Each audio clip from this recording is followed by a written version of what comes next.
Good morning, my lovelies, and welcome to the Queen's Curry Kitchen. You are live in my kitchen, and we are making an entire week of food for my clients. This week, because it's Navratri, we are making food without any onion and without any garlic. I'm about to make a potato curry, so I thought let me bring you guys in and show you how I do it. I started with a little bit of oil. I added some cumin seed and some ginger paste. Then I added some curry leaves. Now I'm going to go ahead and add some fenugreek seeds. This is the quickest and easiest potato curry that you'll ever see. When I make it on a normal day, then I don't even add tomatoes sometimes and it still tastes good. It's just really, really delicious and happens very quickly. If you want to make it in your instant pot, that's great too. Over here I have boiled potatoes that I've chopped up. You can cut it. You can either break them with your thumb like this, or you can chop it. It's up to you. Just jumping right back into here. These seeds have started to splutter. I usually also add mustard seeds, but I'm not going to do that today. I am going to skip that because mustard seeds in the fridge make the food go sour, and I don't know when my clients are going to eat it, so it's hard to say. In the spices, we are going to add some coriander seed powder. Just turn the flame down when you do that, because you don't want your spices to burn. If you feel like it's burning, just add a little bit of water. We're going to go ahead and add turmeric. Always some black pepper when the turmeric goes in. Chaat masala. Garam masala. A little amchur, which is the dry mango powder, goes in. Just stir it for a couple of seconds. Not complicated. If you hang in there with me, I'll show you all the other dishes that I'm making as well. Okay. Now is the time to add something very special. This is paprika or Kashmiri red chili powder. This only gives color but not any heat. So you're going to add this. Here's the trick to adding this. As soon as you add it, add water on top of it immediately so that it doesn't burn. That's the best way to draw the color out of your Kashmiri red chili powder. You see how nice and vibrant this looks? So that's the trick to doing that, okay? You're going to increase the heat. Add in some cilantro. Keep stirring this.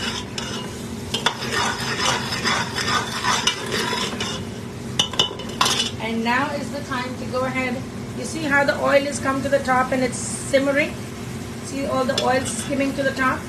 When that happens, you know it's the time to add your next thing. Before I do that, I'm just going to go ahead and add a little bit of dry fenugreek, which is kasuri methi. It gives this dish a really, really nice flavor. I'm also going to add some asafoetida, which is way up there, so I'm not going to be able to do that right now, but I'll get to it. In go the boiled, chopped, cut potatoes. You don't have to boil them to be super soft. Just boil them to the point where, because they will also cook in this curry. I've made this curry several times in my instant pot as well.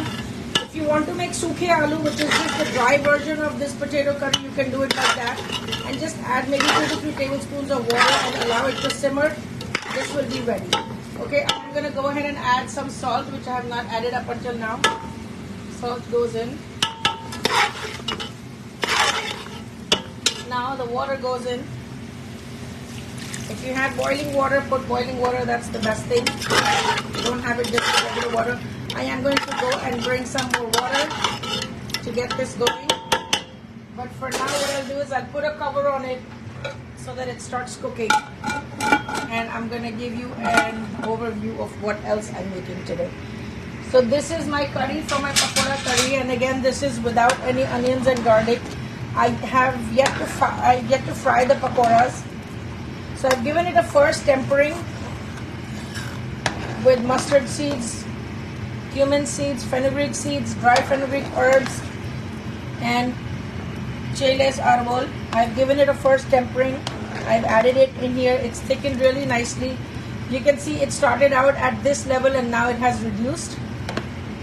I've actually turned down the flame because I still have to fry the pakoras. Now after making the pakoras, this thing will simmer again and all of the pakoras will absorb the goodness of the curry. There is no salt in this yet. Whenever you make a yogurt-based sauce, always add salt in the end so that the yogurt does not curdle. Okay, that's going on over here. Then I'll show you my next dish. This is my paneer makhni. The sauce is made with simple tomato puree and heavy cream. It's sticking to the bottom, so I really have to turn this really low. The paneer is quite tender. It's well cooked. The spices that have gone in here are coriander seed powder, ginger paste, cardamom powder for that flavor and aroma, and kasuri methi and butter. Okay, so that's the flavor profile we're going for. Butter and kasuri methi is really good. And when we are fasting, we don't eat any onions or garlic for other family members. If you're fasting, then you basically just eat fasting food, which is milk, fruits, etc. So this is a fasting for the Mother Goddess. It happens twice a year at the spring equinox and the fall equinox. So this is what we do. But all family, so all of my, I don't even make it for my clients, and they're welcome to leave the meal delivery for that week, or they're welcome to stick around, whatever they want. The food is still flavorful, but there are no onions and garlic. Okay, now the last thing that I'm making today is hold on. I've made a pav bhaji here without any onion and garlic, and you'll be surprised that it does taste good. It's not, I think our taste buds are just used to the garlic and the onions, right? So there's a potato in there. There are these vegetables. Now I have to mash them down. I put bell peppers for flavor. I also put curry leaves and fenugreek herbs for flavor. Now you have to mash this down. It has a boiled potato as well, which will help with the texture. This is traditionally eaten with bread or pav, which is like a slider bun kind of a bread that's freshly baked in India every morning in the little bakeries. I'm just going to give this a mash down. I like it to have a little bit of a texture. Some people just like it like a puree. I don't like it like a puree. I feel like it should have some texture. And I'm fasting, so I won't be eating this anyway. But even when I make it, I like to give it a little bit of a texture. I have saved some red peppers, which I'm going to thinly slice, and these I'm going to cube up later on and add it back to the pav bhaji. Okay, so that's pretty much what I'm doing. I am going to jump into making the pakoras. Did anybody want to see how to make the batter for the pakoras? I can actually just quickly show you. I've made the batter already, but I'm happy to do a quick run through, if you will.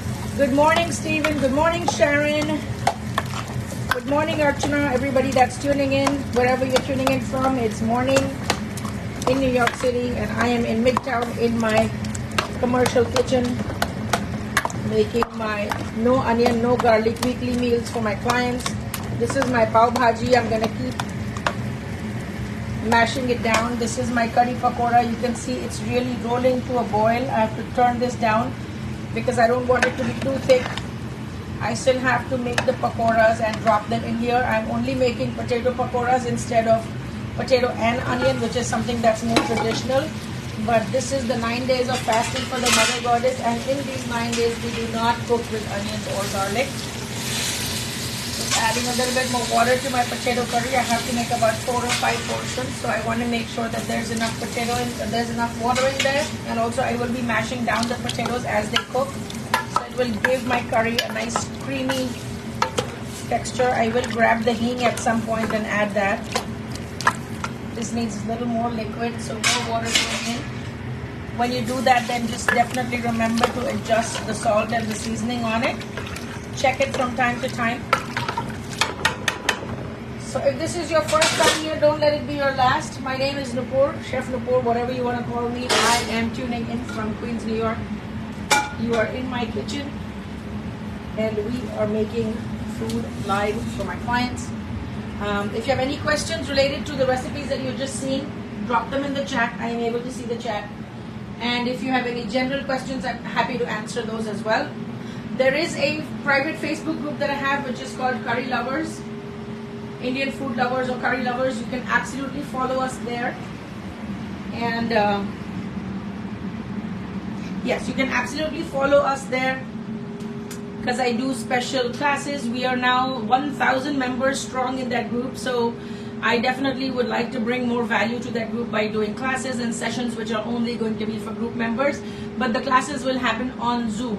They will not happen on Facebook, right? There will be free classes that I'll be doing about Indian cooking, basics of spices, etc., etc. So hang in there, join this page, follow this page, keep your notifications on, and if you really want to get your journey to Indian food started, go to my website queenscurrykitchen.com and download a free, yes, F-R-E-E, free chana masala recipe, which is a little bit of my take on modern cooking.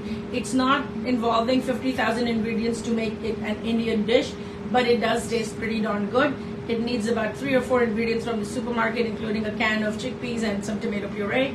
It's not that complicated at all. So if you've never tried Indian food, you might want to break the ice with my free chana masala recipe, which is ready for an instant download on my website, queenscurrykitchen.com. Alright, coming back to the pakoras or the fritters that we have to make.